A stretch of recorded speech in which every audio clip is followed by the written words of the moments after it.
हाँ student,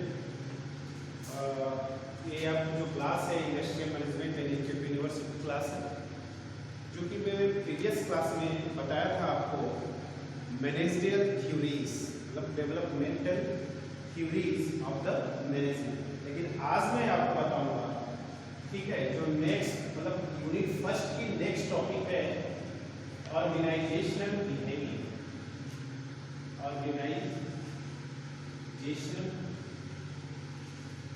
behaviour.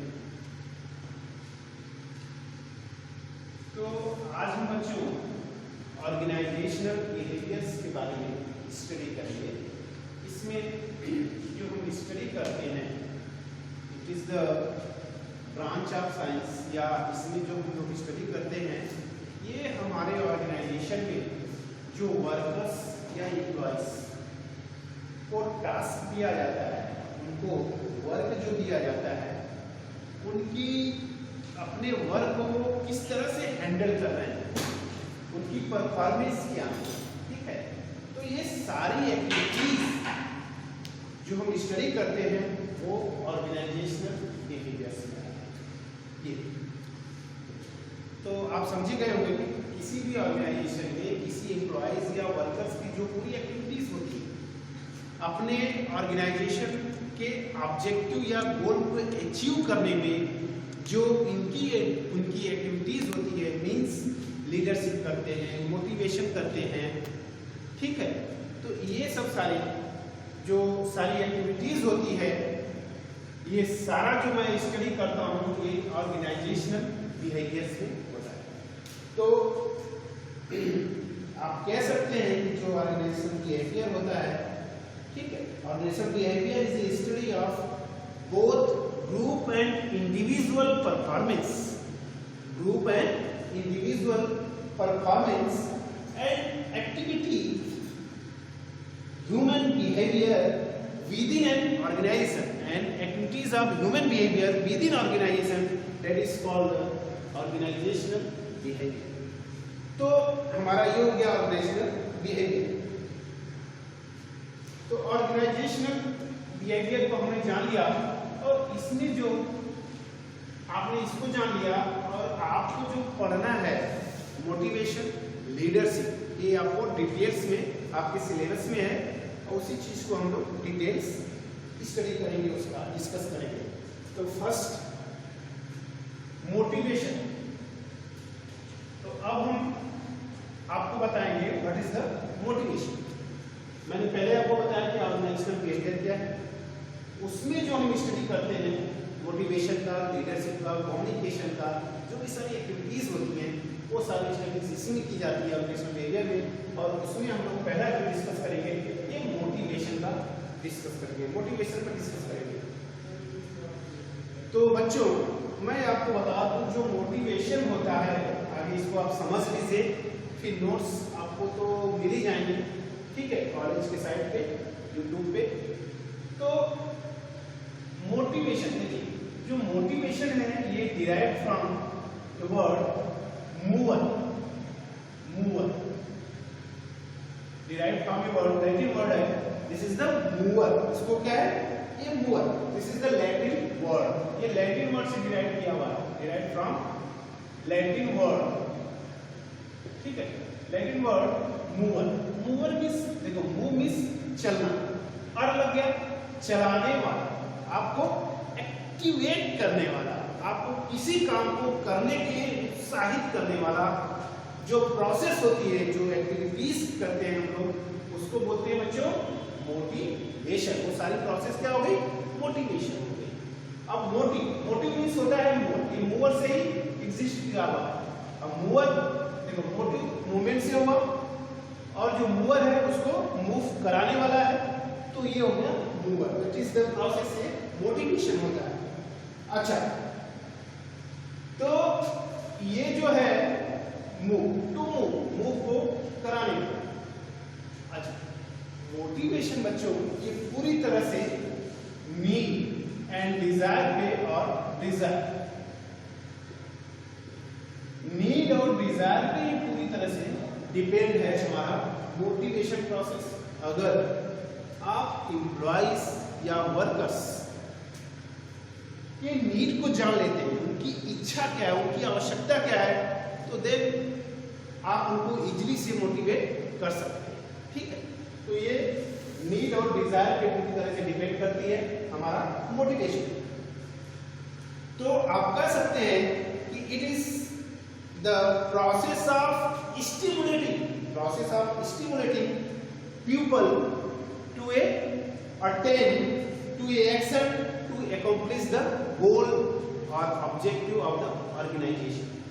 तो ये किसी भी पर्सन को एक्टिवेट करता है। ये मेरा पर्सन है, सपोज ये पर्सन है और एम्प्लॉइज है, एम्प्लॉइज। अब आप इसकी नीड को सबसे पहले जानेंगे कि इसकी नीड क्या है। नीड को मैंने जान लिया, मान लेते हैं सपोज कर लो आप कि उसकी नीड है भाई सैलरी उसको कम मिलती है। ठीक है, तो वो सैलरी अगर हम सैलरी इंक्रीमेंट उनको हम कर दें, सैलरी इंक्रीमेंट, उनकी सैलरी इंक्रीमेंट हो जाती है, ये उनकी नीड है। उनको ये लगता है कि हमको कम सैलरी मिलनी चाहिए, तो ऑर्गेनाइजेशन ने उनकी नीड को पहचाना, जाना, आइडेंटिफाई किया, देन अगर उनकी सैलरी को इंक्रीमेंट कर देता है, बढ़ा देता है, तो वो क्या हो जाते हैं, वो जो काम फिर करने लगेंगे क्या हो जाएगा, अच्छी तरह से करने लगेंगे, उनका मन लगने लगेगा और उनकी परफॉर्मेंस बढ़ जाएगी। जब एम्प्लॉइज और वर्कर्स की परफॉर्मेंस बढ़ जाती है तो ऑटोमेटिकली ऑर्गेनाइजेशन की परफॉर्मेंस बढ़ जाएगी। ठीक है, तो ये सैलरी इंक्रीमेंट उनकी, और ये क्या किए, गोल की तरफ एक्टिव हो गए। गोल ऑर्गेनाइजेशन गोल की तरफ वो अपना काम बहुत तेजी से करने लगे। तो ये मेरा जो हो गया सैलरी इंक्रीमेंट, ये मोटिवेटर फैक्टर हो गया। इसको बोलते हैं मोटिवेटर फैक्टर, मोटिवेशन फैक्टर। ये फैक्टर है सारे। ठीक है, किसी को घर नहीं है, आप घर ऑर्गेनाइजेशन दे देता है, आवास एकोमोडेशन प्रोवाइड करा देता है, तो देन वो और भी एक्साइट हो जाते हैं काम को करने के लिए। ठीक है, काम को करने के लिए, और उनके अंदर जो है ऑर्गेनाइजेशन के प्रति लॉयल्टी एंड डिवोशन एग्जिस्ट हो जाता है और ईमानदारी से अपने वर्क को पूरा करते हैं। अच्छा, तो ये हो गया सैलरी इंक्रीमेंट मान लीजिए, तो ये मोटिवेशन फैक्टर हो गया। और जो मैंने ये सारे प्रोसेस किया, मतलब नीड को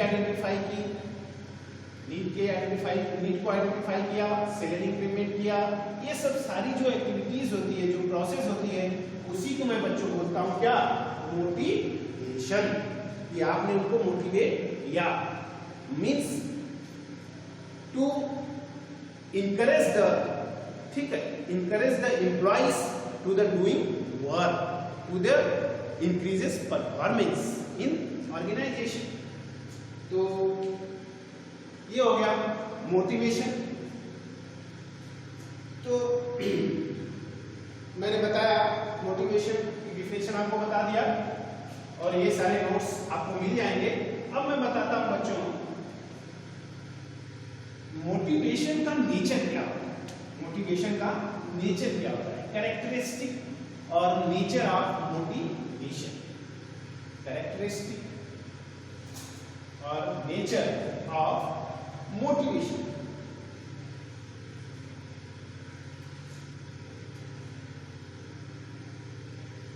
nature of motivation, nature of motivation. जो नेचर ऑफ मोटिवेशन है बच्चों, आप फर्स्ट सेकेंड थर्ड में पॉइंट ले देता हूं, फिर बारी बारी से मैं आपको समझा दूंगा। Beneficial to employees and management, beneficial to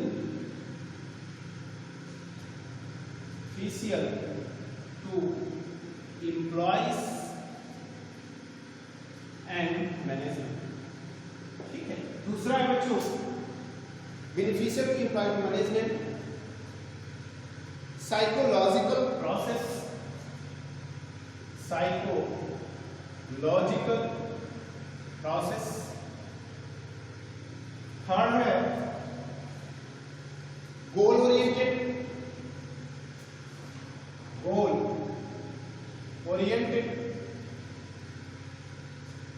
continuous process होता है ये। कॉन्टिन्यूअस प्रोसेस, और फिफ्थ है जो various ways available for motivation, continuous activities या प्रोसेस आप कह सकते हैं एक्टिविटी। तो और फिफ्थ है मेरा broad concept, it is broad concept, broad concept,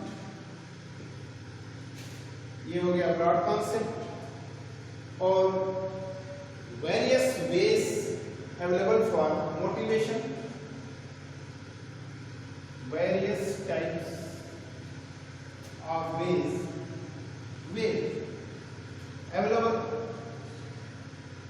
available to motivation. ये मोटिवेशन प्रोसेस के लिए हमारे बहुत ऐसे रास्ते हैं, बहुत ऐसे तरीके हैं एम्प्लॉइज को मैं वर्कर्स को मोटिवेट करता रहता हूं। एंड 8 थिंग्स 7 थिंग्स आगे आपका motivation is different from satisfaction. Motivation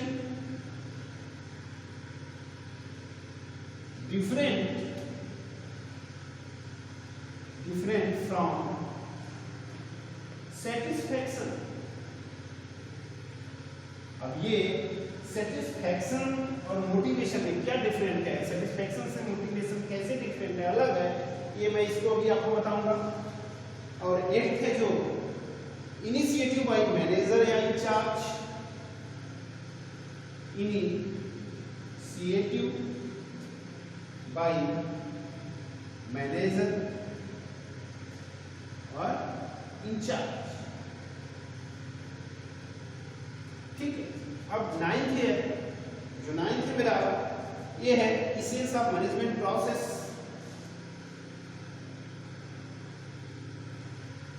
essence of management process.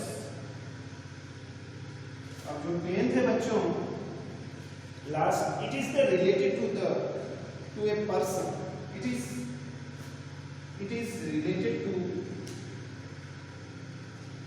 related to person, तो पूरी तरह से ये पर्सन पे ही डिपेंड है, ठीक है, ये पर्सन पे ही। अच्छा, ये मेरे आपके बच्चों फर्स्ट इस मैंने बताया, इसकी जो नेचर है मोटिवेशन के, फर्स्ट इस मैंने बताया बेनिफिशियल एम्प्लॉइज एंड मैनेजमेंट। और ये कैसे बेनिफिशियल एम्प्लॉइज और मैनेजमेंट दोनों के लिए बेनिफिशियल है, कैसे? जब देखो अगर हम मोटिवेशन होता है, एम्प्लॉइज अगर मोटिवेट होता है, अपने काम को अच्छी तरह से वो करता है, अपने परफॉर्मेंस को बढ़ाता है, ठीक है, तो ऑटोमेटिकली मैनेजमेंट को इसमें प्रॉफिट होगी, ठीक है, मैनेजमेंट को प्रॉफिट होगी और हमारा ऑर्गेनाइजेशन जो है ग्रोथ करेगा। तो you can say the motivation beneficial to the employees and management. Next is psychological process. ये साइकोलॉजिकल प्रोसेस है, क्यों भाई? क्यों? क्योंकि जो मोटिवेशन होता है ये आप उनके नीड और या डिजायर, जो इच्छा है, नीड है, आवश्यकता है, उसको आप आइडेंटिफाई करते हैं और उनको जो है मेंटली या समझते, उनको अच्छी तरह से समझ के आइडेंटिफाई करके इसको तब उनको आप मोटिवेट करते हैं। इसलिए हम कह सकते हैं कि साइकोलॉजिकल प्रोसेस है। उनकी आप मेंटलिटी को चेंज कर देते हैं, उनको मोटिवेट करके, उनको सैलरी को दिखा के, उनको बोनस देके, इंसेंटिव देके और आवास एकोमोडेशन देके। तो ये सब सारे तरीके हैं जिसको मैं डिस्कस करूंगा आपको। अच्छा, अब ये गोल ओरिएंटेड है बच्चों, कैसे? क्योंकि आप जानते हैं कि जब हम मोटिवेटेड हो जाते हैं एम्प्लॉइज, तो अपने परफॉर्मेंस को बढ़ा देते हैं, परफॉर्मेंस बढ़ जाती है और उनके अंदर जो है लॉयल्टी एंड डिवोशन एग्जिस्ट हो जाता है इस ऑर्गेनाइजेशन के प्रति, ठीक है। तो तब वो अपना काम बहुत ही अच्छी तरह से और इफेक्टिव देते हैं, और इफेक्टिव देते हैं तो जो उनका काम होता है वो किधर की तरफ होता है? Toward the goal, toward the objective. Organization का जो गोल है, जो ऑब्जेक्टिव है, उसको अचीव करने के लिए तो सारी एक्टिविटीज होती है। और इसको हम कह सकते हैं कि ये गोल ओरिएंटेड होता है, गोल के टुवर्ड होता है। अच्छा, कॉन्टिन्यूअस एक्टिविटीज होती है या प्रोसेस आप कह सकते हैं।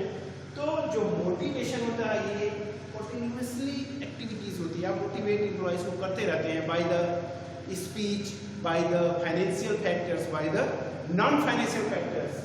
देन एम्प्लॉइज मोटिवेटेड, तो as well as employees give the excellent performance, and excellent performance then organization as well as give the excellent performance। ठीक है, तो ये हो गया। It is broad concept. ये कैसे बच्चों ब्रॉड कॉन्सेप्ट हम कह सकते हैं, मतलब ये बहुत ही लार्ज स्केल का होता है। कैसे, जैसा कि आप जानते हैं, सारा मैंने बताया। तो ये सारी जो एक्टिविटीज होती है और इसी को हम बोलते हैं कि ये ब्रॉड कॉन्सेप्ट है, मतलब विदाउट मोटिवेशन ऑर्गेनाइजेशन चलने वाला नहीं है, एम्प्लॉइज या वर्कर्स की परफॉर्मेंस बढ़ने वाली नहीं है। अगर आप भाई देखो, कहने का मतलब वो तो इंक्रीज या है ना, वो सब करने की अलग बात है, लेकिन आप काम कराएंगे तो उनको पैसा देंगे तभी वो काम फिर करेंगे, अदरवाइज छोड़ के चले जाएंगे। आप अगर पैसा नहीं देते हैं तो वो छोड़ के चले जाएंगे, उनका मन नहीं लगेगा और परफॉर्मेंस उनकी लूज होगी। परफॉर्मेंस जब लूज होगी तो ऑर्गेनाइजेशन की परफॉर्मेंस भी लूज हो जाएगी। तो ये सारे प्रोसेस बहुत ही डिटेल्स होते हैं मोटिवेशन के। अच्छा, जो मोटिवेशन होता है बच्चों, various type is available to the motivation. मैंने बताया कि जो एम्प्लॉइज या वर्कर्स को मोटिवेट करना है तो बहुत सारे तरीके ऐसे अवेलेबल हैं। जैसे आप एकोमोडेशन प्रोवाइड कर दिए, उनको अथॉरिटी दे दिए, उनकी रिस्पॉन्सिबिलिटी को बढ़ा दिए, उनकी सैलरी को बढ़ा दिए, उनको बोनस टाइम टू टाइम देते हैं, सैलरी टाइम टू टाइम देते हैं, इंक्रीमेंट हो जाता है। बहुत सारे ऐसे वेज हैं, उनको आपने कार दे दिया, रहने के लिए घर दे दिया, तो ये सब सारे हैं, बहुत सारे इसमें वेज हैं उनको। तो these are the motivational factors के नाम से जाना जाता है। तो ये जो फैक्टर होते हैं मोटिवेशन के, इसको मैं अगर आपको बताऊंगा डिटेल्स में, जो होता है एक फाइनेंशियल फैक्टर हो जाता है, एक non financial factor. Financial factor जो रिलेशन इसका होता है, it is related to the cash, directly to the cash, but non financial related to the ठीक है, non financial related to the without cash. ठीक, मतलब उनको एकोमोडेशन दे देना, कार दे देना, ये कैश से रिलेटेड नहीं होता है, not related to the cash, it is related to the other matter. ठीक है, अच्छा, तो मोटिवेशन डिफरेंट होता है, किससे होता है डिफरेंट? सेटिस्फैक्शन। कैसे?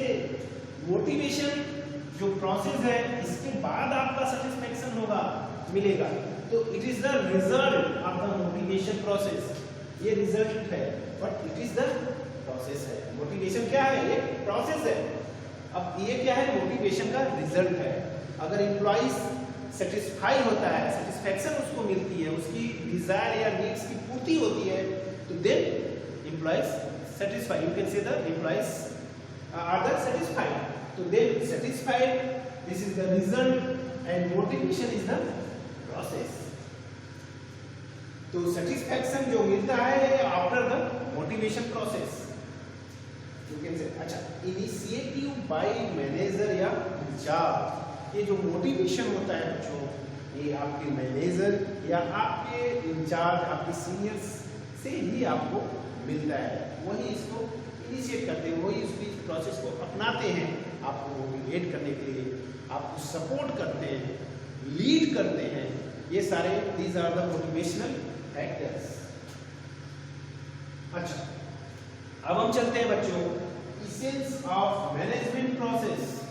ये without the motivation not possible the management process.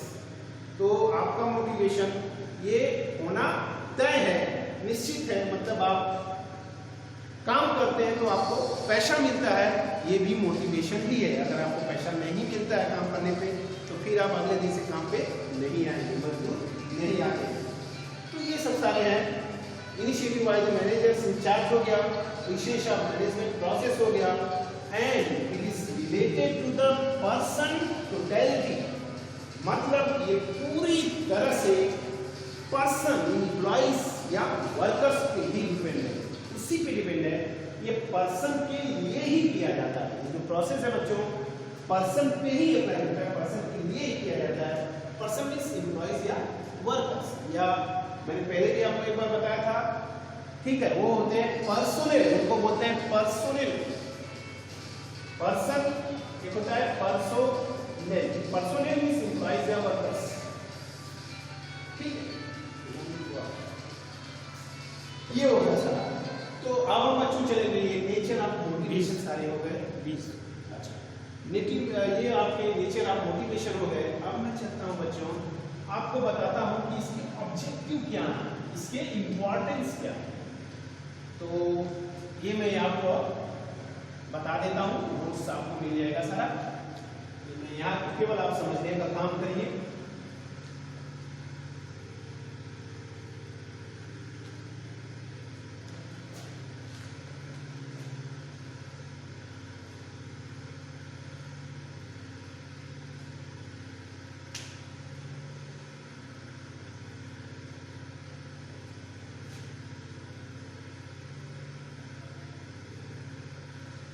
अच्छा बच्चों, तो फिलहाल हम चलते हैं ऑब्जेक्टिव या इंपॉर्टेंस ऑफ, ऑब्जेक्टिव या इंपॉर्टेंस कह सकते हैं आप, इंपॉर्टेंस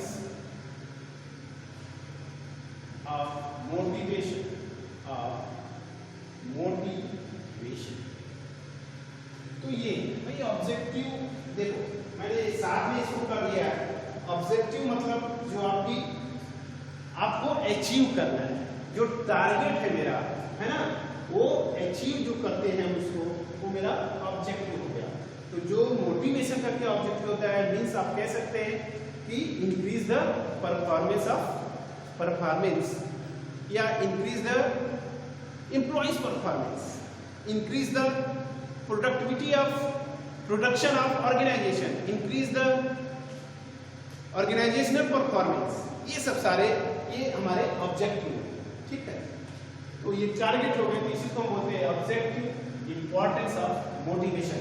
तो फर्स्ट इज, इसमें आप नोट कर लीजिए, बारी बारी से मैं इसको भी बता दूंगा। Stimulating employees, first is stimulating,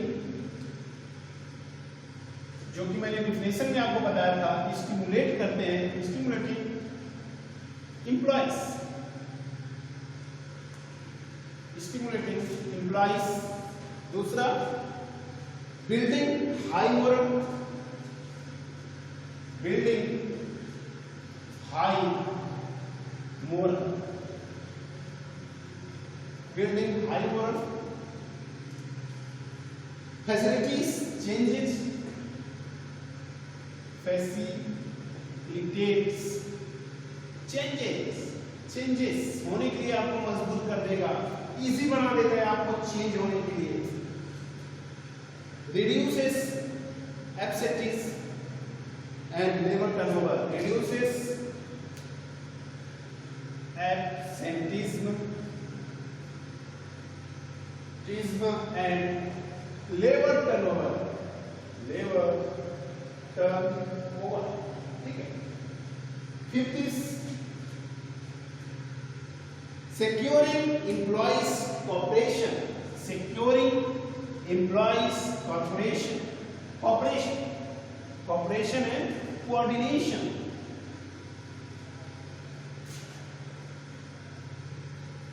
securing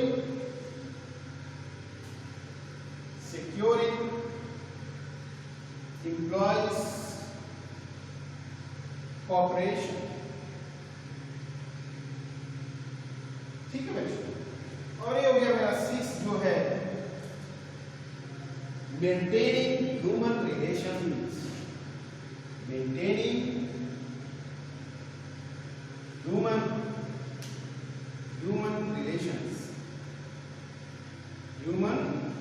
relations, maintaining human relations.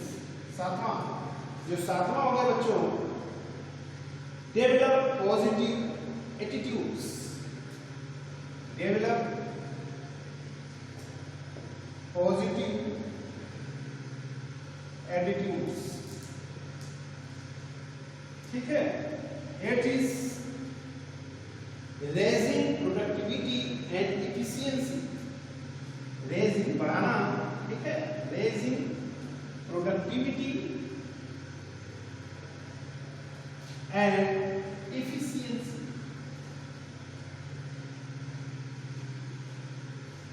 Efficiency. And last है बच्चों efficient utilization of resources, efficient utilization of resources. बस इसको मैं आप नोट कर लीजिए इसको, और देखते हैं टाइम होगा तो आज ही एक्सप्लेन कर देंगे, अदरवाइज नेक्स्ट क्लास में एक्सप्लेन करेंगे, ठीक है। जो लास्ट है efficient utilization of resources, efficient utilization of resources, ठीक है बच्चों। ये है हमारा ऑब्जेक्टिव है, इंपॉर्टेंस है, जो जिसके लिए हम मोटिवेशन प्रोसेस करते हैं और किया जाना चाहिए, ठीक है। हो गया, ठीक है बच्चों, आज इतना है। नेक्स्ट क्लास में मैं इसको बारी बारी से एक्सप्लेन करूंगा। All the best.